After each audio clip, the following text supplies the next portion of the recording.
All right, welcome back to the Real Estate Huddle. This is episode 58 today, and we're going to focus on the best deals, how to find and spot the best deals in Colorado's market. So if you are moving to Colorado and you're like, during this time, in this economy, my brother always says, in this economy, after every question or every purchase we're going to make. He's right.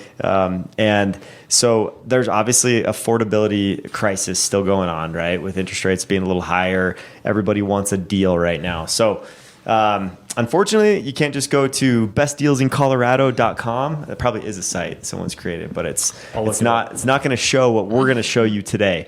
We're going to show you tactics and tips of how we search on the MLS to try to find you the best deal, and how you could also search, on some of these sites, like on our website, on dreams15.com, you could actually search in the same exact ways we're telling you to search on the MLS, because with our new website, we've got the search capabilities that will allow you to search with every tool that we have. So it's kind of nice there. But what are some of the ways you guys are finding when you're looking for a deal for an investor or someone who's just looking for a great deal as an owner occupant to get them a great price to move in? Go ahead, Jackson. I try and take advantage of the elderly, the weak. No, I'm just kidding. Don't do that. Cut that part, Jesse. We were on the same line. I agree with that. One of the things I would say that gives you a lot of flexibility is just if you're open to having a little bit of a window where you purchase and then do some renovations. I think there's a lot of homes that sit on the market where they're just outdated, they're cosmetically tired. But if you can imagine them not having orange and purple and green paint and having new flooring in, then all in all, what you're going to pay for that house and the renovations, I think you can get yourself a really good deal. So It takes a little bit more knowledge, a little more research. But I think, purchasing maybe a cosmetically tired house and then getting a little sweat equity or just having a contractor do those updates would probably be my main way to get a good deal. Nice. I think, and with a lot of those homes, the ones that you do see that are dated and need some cosmetic facelifting are usually the ones that are on the market the longest, usually. And so that's a big factor for me, is looking at that days on market. If you're above 60 days on market in Colorado, you're probably getting tired. Yeah. Because I think we're right around that 40 to 50 days on market is average right now. Yep. And so once you kind of hit the big 60, you get houses go on discount sometimes. That's a good point. So yeah, I think it's a really good opportunity to look at those and then get your offer in soon. Yeah. And recently, days on market's been in the 20s in the springtime, 40s in the wintertime, this slower time of year. Yeah. So you can find a great deal in July, August in the summer lull, and in November, December in the holiday lull. Yep. Those are the two times where you can probably find the best deals in the year. It's hard for, it's funny because you have all these buyers that, they're afraid to buy in the holiday season or the January, Februarys of the year. Yep. And then they're like, no, I think we're going to look to buy in the spring. I'm like, if you can find one now, you're going to get a much better deal than you will in the springtime when everybody's looking. It can pay for all of your Christmas presents for 10 years, maybe. I know. If you buy during the holidays rather than buying in the spring. Thousands of dollars. Literally thousands of dollars. You can save a lot. So, and also keeping in mind, it's a 30-day window usually before you close. So, if you're looking in that holiday season, like that November, December time period, then, you might not close until January. So, you kind of can be in a stable place before you have to start packing up all your stuff. And you'd be surprised how quick a market can change in 30 days. Yeah. If you wait 30 days, you could be paying a couple more grand for a house. For sure. Or vice versa sometimes. Just depends. Yeah. So another cool thing, if you're looking for, how to get great deals in Colorado, on our website, on dreamsmithteam.com, we have the ability to search now for percentage of price reduction. So you can now search for homes that have gone down 10% or more on price, right? Those homeowners are making active adjustments, and they're typically motivated. They want to sell their house, right? And so they're doing everything they can to get to a market that or a price point that works for buyers. And so those can be great deals because they may have come down to a certain point, but there may be some more flexibility on some of those offers as well. So I think that's a big metric too. We've talked about days in MLS, cosmetically dated just by the pictures, and then price reductions are really the three best ways to find great deals in Colorado. Yeah, and I think you two touched on it as well, where days on market is a good indicator of it. Price reduction is a good indicator of it. It's having a motivated seller. So if somebody's willing to negotiate with you, to work with you, that's where you can get a good deal. Yep. So, there's signs like if they've done a price reduction, if they've been on the market for a long time, if they've already purchased another home and they're living in that home and they just need to get rid of it. Motivated sellers is the best way to get a deal. Yeah, absolutely. I think there's a few other things that go into getting a good deal as well. Is you have to look at the future outlook of the house, and that can include the location, that can include whether it's attached or detached, things like that. Because a good deal isn't just the initial investment, right? Yeah. It's the long term as well. Yep. And so the appreciation of the house is a big factor, or it should be. Yep. And so if you're looking at certain parts of Denver, they may not be as high appreciating as other parts of Denver. Yeah. And so True. Or like keeping an eye on like good deals in like neighborhoods where you see a lot of fix and flips, or like gentrification, or like in just those hot markets like Littleton, Highlands Ranch, Parker, like the Douglas County, Arapahoe County areas.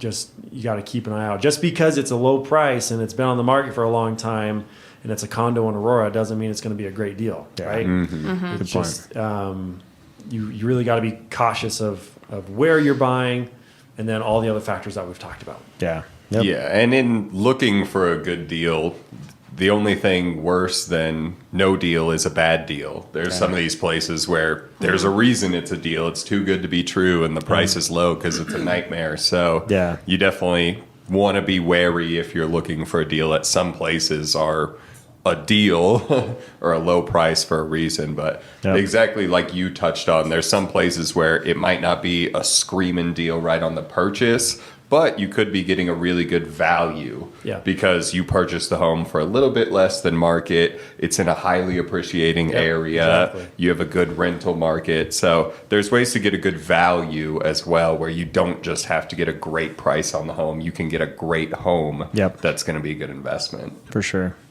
And then real quick, always look into the HOAs. Because if you get a good deal on a house and your HOA is destroying you, especially townhome condos, and you didn't, litigation, and you didn't know about it before you bought it.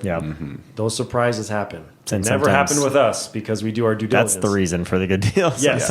Yeah. I'd say more times than not, and you start looking into the fine print of the HOA and the assessments going on or whatever it is, and you're like, this is not as good a deal as we thought. Yeah, that's a good point. And I think last point I want to drive home is you have to be willing to pull the trigger. If you're just looking, but you never make an offer on a place, then you're never going to get a good deal. So the people that I know that have made great deals happen is, they weren't afraid to come in a little low sometimes and try to get a good deal and see what the seller's motivation's like, and test the waters a little bit. And I just got off a conversation with a seller last week who was telling me, like, why don't people make low offers anymore? Because it doesn't happen very often. People are so afraid to offend or anything. And I'm a strong listing agent, right? So I whenever we have sellers, I want them to sell their house for the top dollar, but we want to get an offer first. I mean, it's the worst when you're just sitting on the market, waiting, showing your house, keeping your house clean, and you never even get anything on paper, right? So some sellers are they want that offer. And we joke sometimes saying that, like, there's this love-o-meter between a listing agent and a homeowner, right? And the seller loves the agent when you first sign. I mean, you're just like doing backflips. You look like a rock star. But as time goes on, that love-o-meter turns into hatred at the very end, right? If you don't have their house sold in 180 days and they've been showing their house and going through all this work and everything to get it ready, that turns into a very tough conversation and hard feelings sometimes. And so the biggest key is, try to get that home sold and priced right from the get-go. But the people that don't do that and don't listen to good advice and price it higher, that end up sitting, then a lot of times and maybe it's not their fault. Maybe it's their agent's fault that priced it in a bad spot, right? But they end up taking a very low number for their home or not selling, right? And so there's motivation there to try to get it done early. Emotions get in the way of a lot of people putting in offers, especially when it comes like where they think it's, well, if we go in too low, is that a low ball offer? And they're just going to say no. Like, yeah.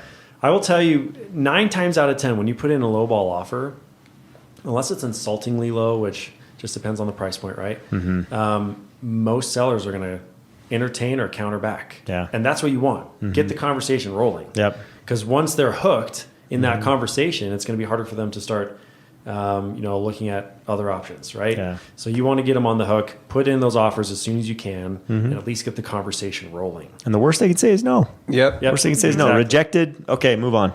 Or put in a different one. Yep. Right? Go a little higher. See if they'll entertain that one. Totally. And if your agent knows what they're doing, they will have those conversations with the agent on your behalf. And I think last year, Jackson, we got a deal under contract where you came in 75,000 low, right? Oh, they rejected it. I was thinking maybe of the same deal. I think we were 100,000 low, and they said we're not going to take $100,000 price cut. She literally said to me when I submitted the offer, the list agent, "Oh, you must not get a lot of your offers accepted." And eventually, of course, we did end up doing the deal, and we got under contract. Same offer. 2 weeks later. Lower, right? A little basically. Lower because the timing was worse. Oh, I'm thinking of a different one then because the timing was longer. But which one are you thinking of? 1, 2, 3, Fillmore. Yeah. So on that one, they ended up coming back. I got a call that was like, "Hey, we haven't gotten anything else. Let's talk again." Ooh. And but because of some circumstances, they ended up taking a lower offer than our initial offer because we couldn't be as high as we initially offered at first. It's worth it to put in a low offer. I've put in offers before where I'm like, they're going to tell me, like, I'm going to hunt you down and find you for giving me this low of an offer. Right. And they entertain it, and we at least begin the negotiation. So, you know what? Let this be a lesson to agents as well. It's better not to make enemies because most likely you're going to run into that person again. No need to get emotional or like fuel your buyers or your sellers' fire. It may piss you off that you get a low ball offer, but just be like, I don't think the buyer's or the seller's gonna like that one. That's all you have to say. Yeah. To say something like, you must not get a lot of your offers accepted. That's a pretty low blow. Jeez. Well, and I think that, like, going back to your first, like when you were joking about taking advantage of the elderly, we don't want to take advantage of anyone. But I think that it's important for people to understand that there is a market for people that need to sell quick with cash, or there's a market for people that just need to get their home sold. They're motivated to get it done, and that's the most important thing for them is to get that cash out of their home fast. And so it's a win-win. Is more important to them than price, like we're helping them out because they might be losing a little bit on price, but they're getting the timing they need. They can buy their new home or whatever they need to do. Yep. So it's not this conversation yesterday with our potential seller. It was like, we know you want to get out soon, and so here's what we're thinking. And he's like, well, it's a little bit lower, but I get it. It's kind of like, all right, you'll get buyers that way. Yep, buyers are looking for that deal, and that house will be a great deal. Yep, absolutely for both sides. Yep. Awesome. So just as a recap, if you're looking for a great deal, make sure to go to dreamsmithteam.com to get a great deal in Colorado. And you can search with those tools that we have on our website. And we hope that if you are looking for a great deal here, that we could be someone that you could call to help you in that search. And we hope this has been educational and you've had a good time listening. We'll see you on the next one.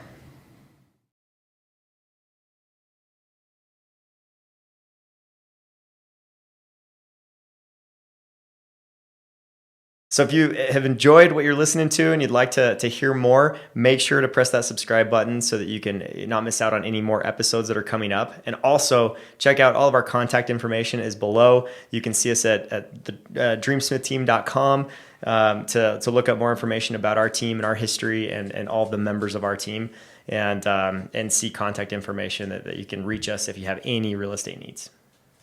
See you next time.